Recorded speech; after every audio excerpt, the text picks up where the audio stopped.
Hi everybody, welcome back to the Master Flow Plumbing YouTube channel. Before we begin today's video, I want to ask you to go ahead and click that subscribe button down there in the lower right hand of your corner and comment and like our videos. It helps us a lot. Today's video, we're going to talk about plumbing trade and maybe encompass a little bit of some of the other trades that are involved out there. But there's been some stuff going on for quite a few years now that has caused a severe shortage of plumbers throughout the country. Not just plumbers, but electricians, heating and cooling contractors, builders, carpenters, roofing contractors. I mean, you basically anybody that has grown up and worked with their hands and has taken care of your general needs in your home and stuff like that. We're all starting to age at this point, and there's been a few things that have happened over the last 3-4 decades that have changed the outcome of our profession, and it's not for the good, folks, I'm sorry to say. We taught all our kids they had to go to college or they wouldn't be anything in life, and that's not true, not at all. I didn't go to college, and I've done pretty well. I have 2 daughters that I've managed to put through school. I've raised them. They didn't want for anything. They had everything they ever needed. As far as, they had the nice clothes, they had a car to drive when the time came. They went, we live in a pretty nice area, so they always fit in with their friends, in that aspect of it. So the skilled trades are pretty lucrative these days for the right candidate, who's looking to get into it. And just want to, kind of talk a little bit more about what's happened and why, there's such a shortage of us. And again, I can't emphasize enough, and nothing against going to college. Both my daughters have gone to college, and they both have great jobs, and they've done very well with it. And they were suited for it. But I think that we all know people that went to college that probably shouldn't have. We all know people that have got expensive college degrees that, they don't even use. So I would like to encourage young people nowadays that are just getting ready to graduate high school, or maybe even when, they're before their senior year of high school. I'd like to encourage some of these young people, male and female, both. Because, let's face it, women are just as good at men at just about anything in this world. Females actually make really good plumbers because often they are smaller, and we can put females into really smaller spaces, and try to get some jobs done, and they're also very detail oriented. So I encourage females by all means, look into going into the plumbing profession, if it's something that you're compelled to do. Again, we've all taught our kids to go to college and won't be anything in life. That's probably a mistake. I know a ton of people that have gone to college that don't make any real kind of money, or even use what they learned in college, for anything. So again, I'm not trying to discourage people from going to college. I'm just trying to let young people out there know that it's not your only option. They start teaching you pretty much in about 5th grade, you got to go to college, you got to go to college, you got to go to college. And that has caused a serious shortage of skilled trades in this country. Mike Rowe, from Dirtiest Jobs, he's even talked about it, quite a bit. Actually, I believe he testified in front of Congress, about the skilled labor gap in this country. And very little has been done about it. Unions have kind of shot themselves in the foot, opening up their apprenticeship programs a lot sooner than what they did. They had them closed. I mean, here in Michigan, they had their apprenticeship program closed for a few years, and it's why? Maybe I don't know all the answers to that. I asked myself, why? Maybe they just didn't have enough candidates that were interested in it, and that's likely what the reason for that would be. And that's a real shame, because my profession, although it is physically demanding and mentally challenging, it is also very financially rewarding. You get through your apprenticeship and you do your job well, you can write your own ticket and you can make a lot of money doing what I do. But with that said, how do you become a plumber? I guess that varies from one state to another, even though we all follow the international plumbing codes. I know that from one state to another, the requirements can be different. Some are easier, some are a lot harder. I learned how to become a plumber in Michigan. Michigan, I do know for a fact, while not the hardest state in the country to get a plumbing license in, it is one of the hardest states in the country to get a plumbing license in. We have 2 licenses. We have a journeyman license and we have a master plumber's license.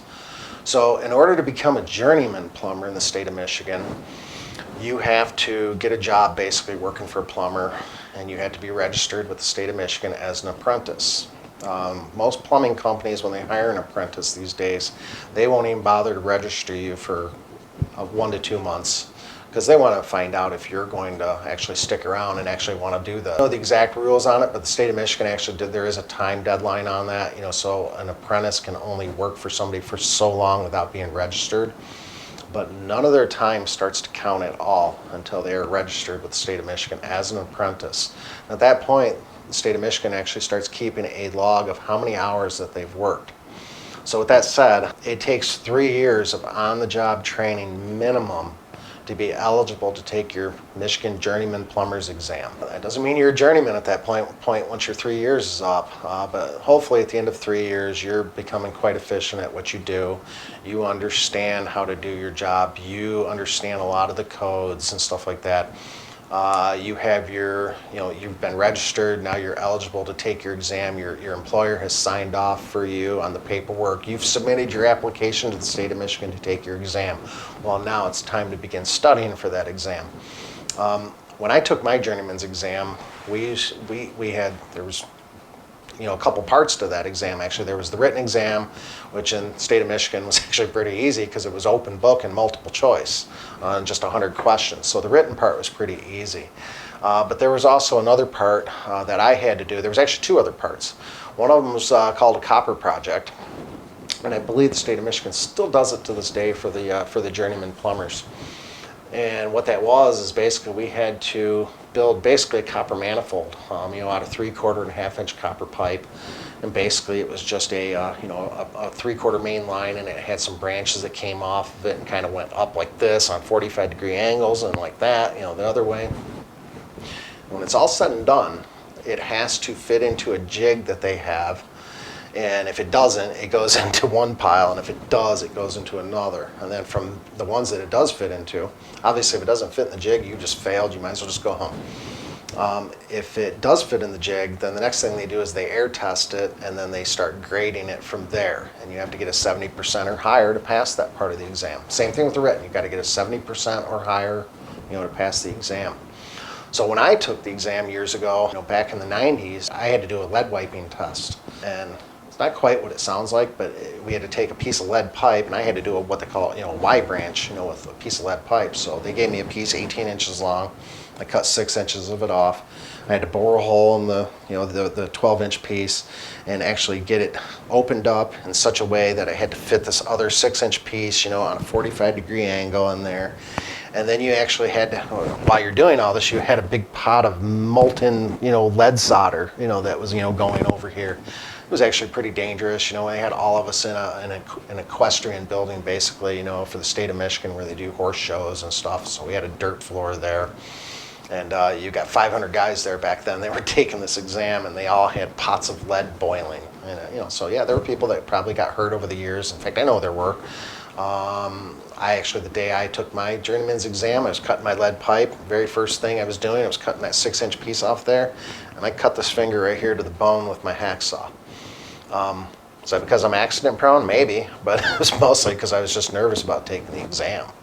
But just like any other time I cut myself, I stayed and I did the job, and I got through it. Even though they even actually offered to make special arrangements for me to come back because I hurt myself, but I was like, no, let's just bandage it up. Let me do what I do, and let me get through this part of it, and then I'll be taking the written. I'll be fine. I'll go get it stitched up later.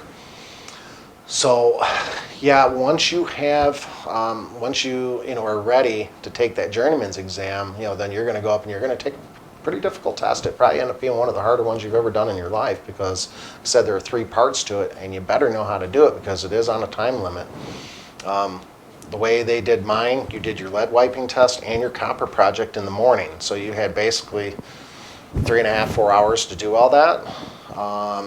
And here's the part that doesn't make sense, because after that you have lunch, for about an hour, and then when you come back, you have another 3.5 to 4 hours to do that 100-question, multiple choice, open book written exam.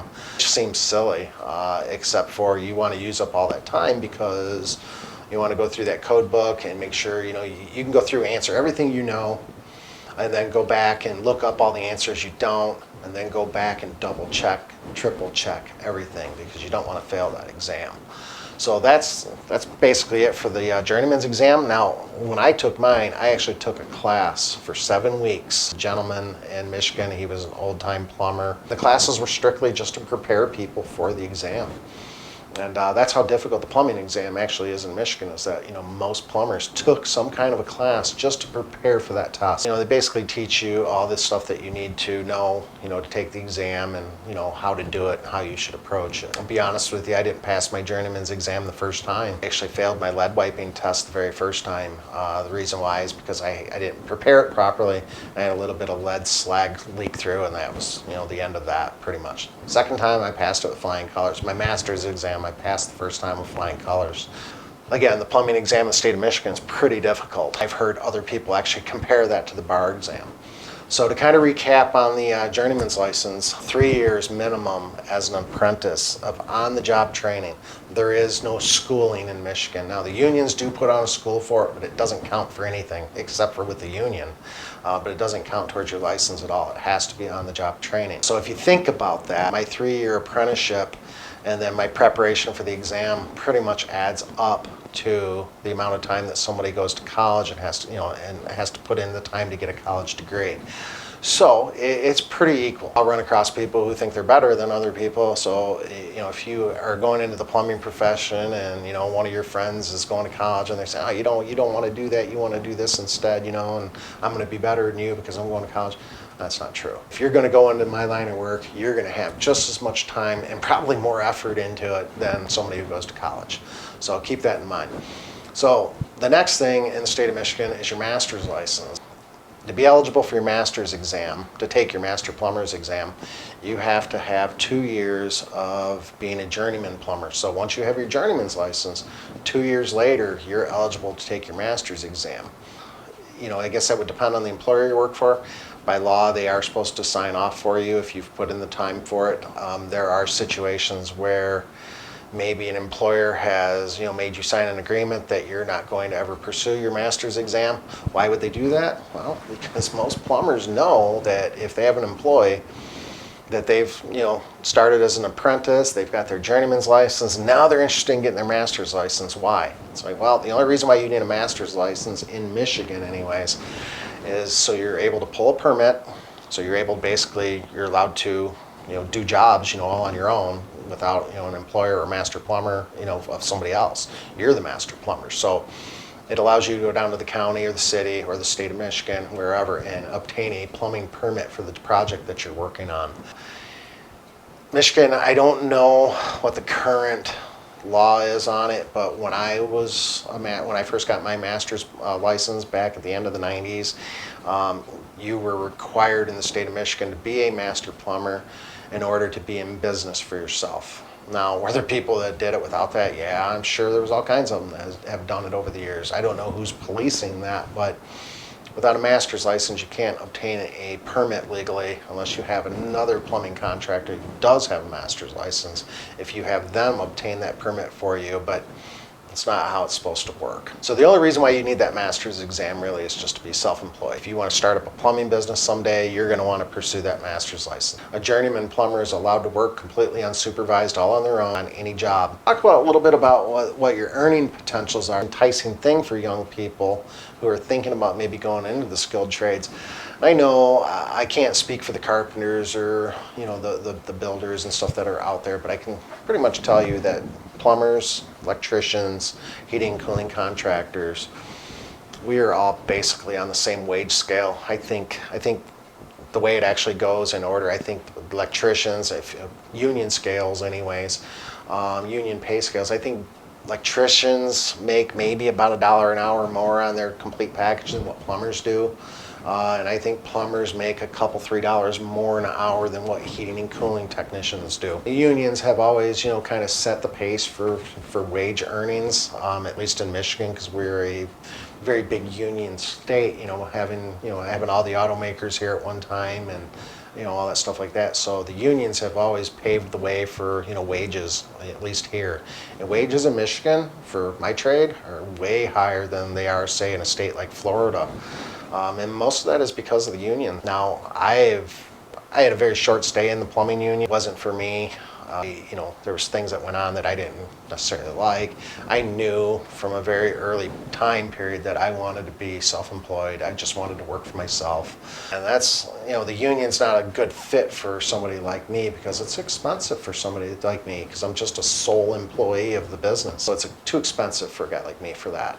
However, I respect the unions. I grew up in a Teamster household. My dad was a truck driver for 35 years. I heard all about the unions. And honestly, if you're a young person just graduating high school and you want to get into the plumbing business and you want to become a plumber, best advice I could give you is go down and talk to your closest local, for your closest plumbing union, and talk to them and see if you can't get into their apprenticeship program.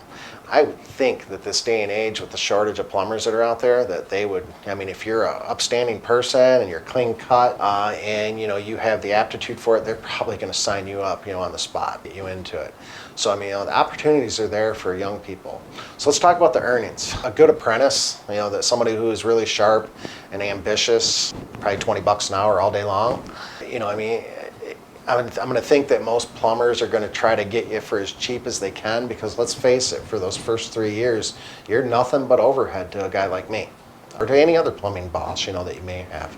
You're pure overhead until such a time. Now, it doesn't have to be 3 years. It could be right away. It could be a year. Who knows? It's always going to be different with every individual. But the more ambitious you are and the more aptitude you have towards being mechanically inclined and things like that, the faster you're going to progress through it. But I think most plumbing contractors are going to try to hire an apprentice for probably starting at anywhere from $15 to $20 an hour. So let's kind of skip ahead. Obviously you're going to probably get some performance bonuses or raises for those first 3 years. When I started off, minimum wage was $5 an hour, so that's what I started off at. I think after a year I got raised to $7. I thought I was in high cotton over that, but once I had my journeyman's license, I ended up moving on to another company. I think I hired in at like $12 an hour, and gosh, I thought I was on top of the world. But again, it was back in the 90s, the early 90s, and that was good money back then. For almost anybody. Eventually, I got really good at what I did. I became the service manager at that company, and had my own staff that worked for me, my own crew, and I got bumped up to like $20 an hour. Did a really good job for that company. I turned that division of the company around. Now that company I worked for, they were doing about $40 million a year in sales. It was a big company. I think we had over 100 plumbers that worked there at the time. In my division, when I took it over, there was only really just a couple of us. And when I left there, that division had about 10 guys, that were working out in the field and all working overtime and doing really well. And so when I left there, as a journeyman, I was up, about $30 an hour, on that. I was actually getting paid salary, but it was based on about $30 an hour. And I had a company truck, that I drove home every day and used for personal use. It's actually nice. And then, I don't know, something got inside my head that said, hey, you should leave here and start your own business. So I did that. Again, you're getting into a whole other thing because if you're going to be self-employed, you're going to have your own business. The sky's the limit. It's all going to be determined by you. But I know plumbers that have gone off, started their own businesses, and became millionaires in a very short period of time. It just depends on how ambitious that you are as an individual and how much you pursue and how much you want to work. Me, I'm not a millionaire, but I've made a good living, from it. And, being self-employed has given me a lot of freedom. I was able to go out and work, 3/4 of the day, and then knock off for an hour to go pick up both my daughters from school and drive them to their after-school events, drop them off, then go back and do another job. It allowed me a ton of freedom to do the things that I needed to do. It allowed my wife to actually go back to work, things like that. Plumbing was so lucrative for me in the beginning that, we were fortunate enough that my wife was able to be a stay-at-home mom for the first 10 years of my daughter's lives. And I think that makes a huge difference when you're raising kids. If you can have a parent that stays home and takes care of the kids and, stuff like that, that's a wonderful thing. And plumbing can afford you that option, if you're ambitious and outgoing enough to do it. So So with that said, folks, I mean, that's kind of in a nutshell. I don't want to get off on, too much, off topic on it, but, if you're a young person and you're kind of wondering if college is for you, if you're asking yourself that question, it's probably not for you. You should already know whether you want to go to college or not. And if you are on the fence about that and you're very unsure about it, then you're probably not cut out for college. And maybe, just maybe, you should be looking for a skilled trade to get into. Some of the schools, like the high school in my community, they are actually starting to actually kind of push the trades a little bit, which, thank goodness. 25 years too late, but it's better late than never, right? So hopefully, going forward, it's going to be a big thing. So the skilled labor gap in this country is the biggest reason why I even started this channel to begin with, is because, they're saying, one of the predictions in the state of Michigan is that 10 years from now, if you need a plumber at your home and you're able to find one locally that answers his phone, they're saying 6 months to a year wait possibly to get them to your house. It's 10 years from now. We're talking about the year 2032. If you can find a plumber, can you imagine waiting 6 months to a year to get them to your house? What if your water's off? So people aren't going to have a choice but maybe to come to a YouTube channel just like this one and look at some of our instructional videos on how to maybe solder copper pipe or how to replace a faucet, things like that. But in the meantime, if you know some young people getting ready to graduate high school and they don't know what they're going to do with themselves yet, maybe encourage them to go into one of the skilled trades, plumbing, electrical, any of those. They're all great professions to get into. You will work in a variety of different environments from, like me, I'm in six, 7 different homes a day. And so it's a nice change of scenery. So, if you're into that, that's kind of a nice thing. There's also, new construction plumbing. So if you don't like to move around through your day, new construction plumbers are often on a job for multiple days or sometimes even multiple months or even years, depending on what the project is. So, it's a wide variety of things, that it can open up for you. And I would encourage young people actually to look into it, these days. So with that said, folks, I think that's going to kind of cover, why you might want to become a plumber someday. Look into it. And in the meantime, you folks have a wonderful day. And remember to click that subscribe button in the lower right-hand corner of your screen. And you folks have a great day.